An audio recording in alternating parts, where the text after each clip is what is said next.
want to definitely let him roll. I know when I listen to his podcast, he's smooth sailing.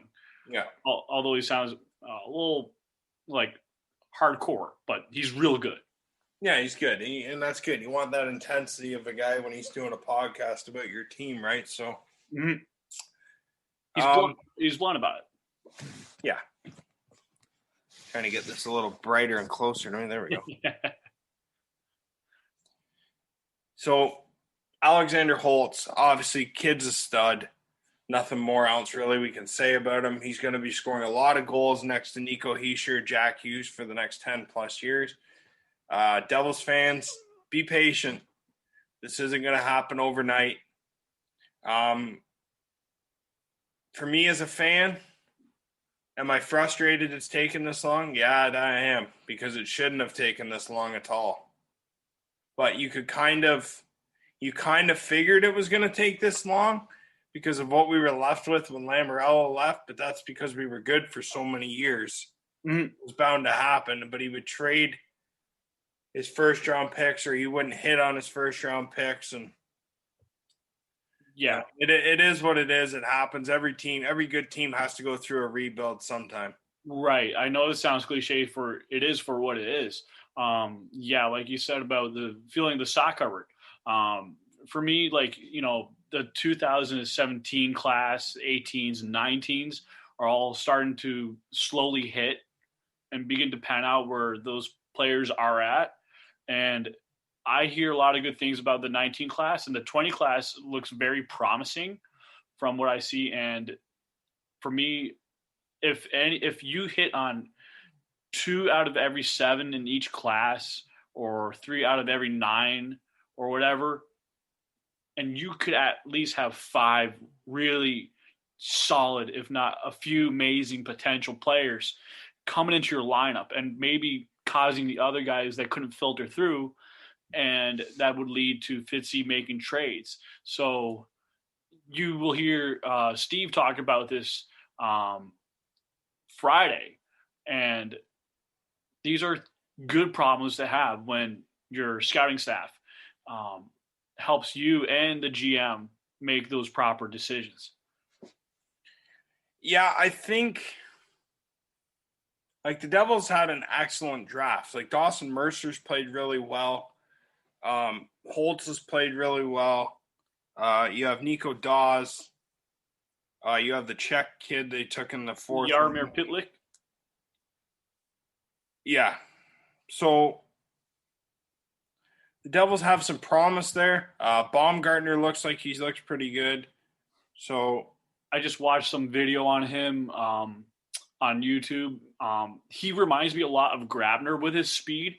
He has a lot of capabilities around the net, and if he can play with like a Pavel Zacha, like a big body center winger, you know, he would take a lot of physical pressure off him. Mm-hmm. The only thing Baumgartner has to do is just add a little bit of muscle a little bit, but he's been doing rather well for HC Davos, and he's actually playing on the same line as Joe Thornton. Yeah, so Dawson Mercer's played 4 games and has 4 goals, 2 assists, and 6 points. So he's doing well since we drafted him as well. So you be patient. It's going to happen. It's just going to take some time. Do I agree with them waiting on all these prospects to become good? Yes and no. Because I feel like they'd be pieces that you could fill in to your lineup when you're already really good. Like let's face it, the Ryan Murray trade is risky because we don't know how healthy he's going to be. The Andreas Janssen trade is risky because you don't know how he's going to perform in New Jersey as opposed to playing with Tavares or Matthews. Because and that's nothing against Nico Hischier and Jack Hughes, but Austin Matthews and John Tavares are world class, like 20 times the hockey players that those two guys are on our centers, and Hischier and Hughes. And that's nothing against them. They're both very skilled. But that's two franchise centers the Leafs have that are good, and Janssen was succeeding playing next to one of those guys. I'm going to be interested to see how he's going to perform, whether it's playing next to Hughes or Heischer. And it sounds like Lindy Ruff wants to put Andreas Janssen with Hughes, so we'll see on that one. You don't know who's going to make it out of camp. Nolan Foote could come in and surprise. I'd send him back to junior or to the AHL. I think Ty Smith will probably make the team. Kevin Ball might have a fighting chance, but I feel like he'll go down to the minors. he's going to be 20. So, I mean, there's promise. Binghamton's going to get better with all these guys if they send them down too. So, Riley Walsh is going to be playing probably in Binghamton for a bit, which is good. So, another guy with promise. So, like, there's pieces there. It's just a matter of if they all hit. Not every prospect the Devils draft in every draft is going to pan out. Like the chances that Musil hits is probably slim to none because he just signed another contract over in Russia. So the chance he ever comes over is going to be. Who's that? Musil. Oh, Musil. Yeah, chances he hits is going to be like slim to none because like he just signed back in Russia for another 3 to 4 years. So you're waiting even longer. Considering the pandemic, I mean, you know, he's probably want to stay a little bit closer to home for the near future. If considering that he does want to leave the KHL and come to New Jersey, there's probably going to be some sort of out clause. But I know that the KHL is usually not that friendly when it comes to it, unless it's players being loaned, which is a totally different story. Shakir Muhammadulian, I believe he wants to be here versus Musil. And this guy has a lot of raw, untapped potential. He's going to start panning out. I know some people say third line. I can see second line potential at highest. I do feel that kind of a slap shot and that physicality, if he adds on more muscle, he could be something more. Yeah, so it's just it'll be interesting to see. It's something we have to we're just gonna have to be patient. And Absolutely. You know what? As to all our fans out there, if the Devils are, I mean, I run the podcast, so I guess I can swear. Yes. If the Devils are absolutely shit next year and the year after, don't be mad. Because next year, the upcoming draft is deep on defense. And I mean deep. So you can get some good, like you have Jack's brother. Luke Hughes is going to be part of a really stacked Michigan University team. And Owen Power. Yes. He's another amazing left-handed defenseman. He's an animal. And Michigan University is going to be so stacked for 2021 season. It's not even going to be funny. And you have Simon Edvinsson of Frölunda. Mm-hmm. You have Brant Clark of Barrie, who's really good coming up. And just remember, no matter how bad the Coyotes are, they got to forfeit their first-round pick. And guess what? We have a first. And we have the Islanders' second. Yeah, but we don't have Arizona's first now because Hall left. But you also have another defenseman I'm gonna mention that I think was gonna surprise some people. He seems to always turn out very good in NHL video games, but that doesn't mean he's gonna turn out good in the NHL. Doesn't always mean. There is a goalie in here called Jesper Wallstedt, and I'd say he might be as good as Askarov. But we'll see. Goalies are hard to predict. But the defenseman I'm watching here from the Winnipeg Ice to the WHL is Carson Lambos. All right. Big fan of this guy. Okay. Will Scouch actually messaged me about him, and I need to watch some tape on Lambos. I will tell you this. Graham Clark's brother, Brant, he has a whole lot of high energy, skill. He has a very fast pace. I think he's better than Jamie Drysdale with the pace. This kid not only Carson Lambos. No. Brant Okay. Brandt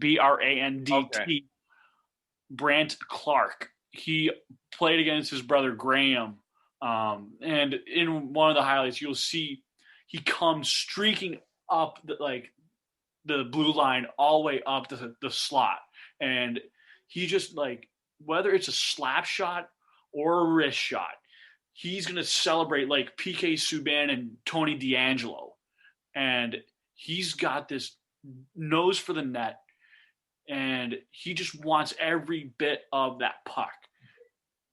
Like he's just too hard to say no. Like possibly being top 5, top 10. Yeah. So Devils fans, don't be mad. If the Devils are bad again next year, we're kind of expecting them. Like people are like talking with charts and stuff. Like the Devils are projected to have 92 points. I mean, stranger things have happened, but I'm going to tell you right now, I don't see that happening. I don't, unless they add a legit goal scorer here. I don't see that happening. I think what's going to happen is I'll let you go ahead here in a sec. I think for the Devils, I'm going to guess they're picking in the top 5 or the top 10 again next year. That's my guess. You're going to see some struggles again. You hope you can see some steps from Hischier and Hughes, but the whole offense depends on those two guys taking a step forward. So, but I'll let you go ahead. What you were going to say there? Like last year, I know we expected a whole ton. I'm expecting lesser than that. But what I'm saying is points wise, if they're going to play, let's say a 65 game, I would say they're going to probably win maybe 45, 50% of those games. And I can see the struggles, but it's going to benefit in the near and longer term because I talked to Will Scouch and I was doing my scouting work as well, aside from him. And I said, I can see 6 solid possible first overall picks. He says to me, 8 to 10. And so what I'm saying to you, Devils fans and hockey fans alike, is that wherever the lottery balls land us, we're going to be sitting pretty in the draft. And given the fact that Seattle's joining in, they're going to round out the third best odds in the draft lottery. We might be seeing Seattle jump in, being in the first 3 slots. So they might get one of the better players in the litter, but the Devils still are going to get one of the more better, could be ready to play tomorrow. If the Devils do go center, Atu Ratu from Finland is a really good player from Kärpät or Karpat, as they say in Liga. So keep an eye on him. This kid's amazing. So we had a re-signing earlier. So Nick Merkley's brought back on a 1-year deal. Just want to give your thoughts on maybe on Nick. Well, we can dive into it a little bit. Like I was a big fan of Nick Merkley.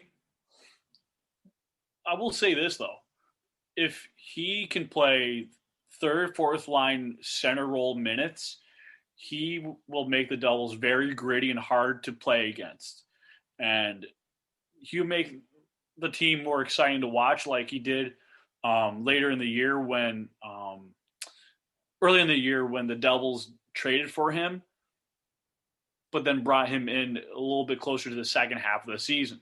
So I can see him making a push.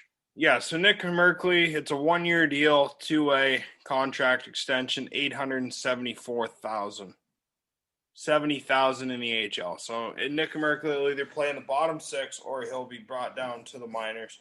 The Devils have the option with the 2-way if they want to send him down or not. He's an RFA after next year, so the Devils do retain his rights I was a big fan of this guy when he played in the World Juniors. He was okay when he came